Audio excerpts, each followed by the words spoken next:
Well, we had a briefing yesterday on the economy, and the average wage in Northern Ireland is £22,000 a year. The average wage in GB is £28,000 a year. So I want our people, and why wouldn't I, to have 28,000, not 22.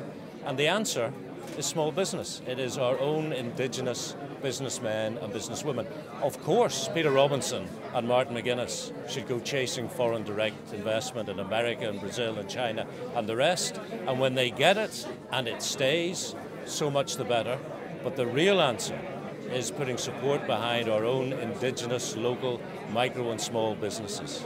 And that means, apart from anything else, looking at the easiest available pot of money, which is the $3 billion a year that we have between Stormont and local government for procurement. Break it down, chop it up, and make it easily accessible to our own local business people.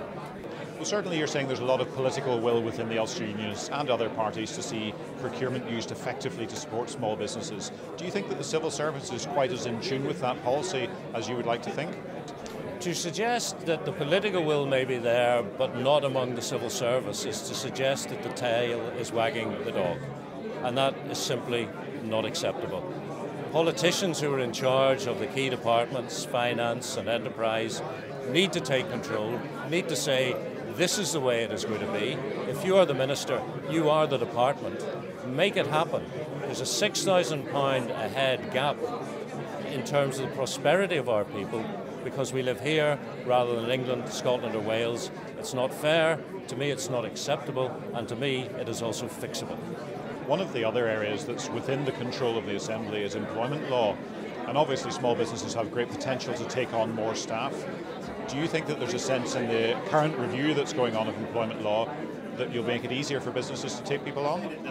I speak to a lot of local employers, and the issues that really grind them down are rising costs and red tape. Rising costs is something that we need to think very hard about. Energy costs in particular, and we don't have full control of that because of global factors.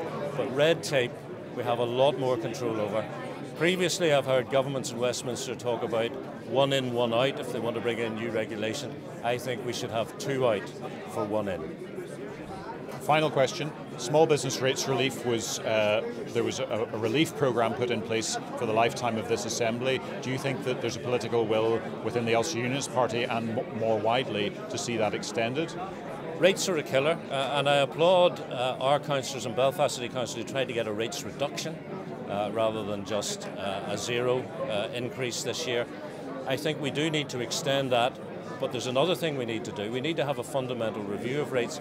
Is that the right way to tax businesses? It may have been 50 years ago, it may have been 100 years ago. In 2013, I'm no longer convinced that the current rating system is the right way to do business with business.